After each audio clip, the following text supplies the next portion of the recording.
నడుములో ఉండే పూసల మధ్యలో, అక్కడుండే నడుము పూసలను లంబార్ వర్టెబ్రా అని పిలుస్తారు. 4వ లంబార్ వర్టెబ్రా 5వ లంబార్ వర్టెబ్రా మధ్యలో ఉండే డిస్క్ పక్కకు తొలగి నరం మీద ఒత్తిడి చేయటం వల్ల అక్కడ తీవ్రమైన నడుము నొప్పితో పాటు నడుము నుంచి ప్రారంభమైన నొప్పి పెరుదల మీదుగా తొడ వెనుక భాగాన, మోకాలు వెనుక భాగాన పిక్కల వరకు వచ్చి పిక్కలు పట్టేస్తాయి.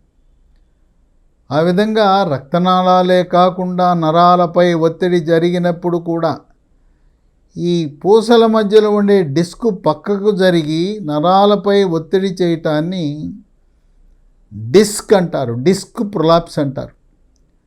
నడుము నుంచి అరిపాదం వరకు నొప్పి రావటాన్ని, కరెంటు షాక్ కొట్టినట్టుండే నొప్పిని వైద్య పరిభాషలో సయాటికా అంటారు.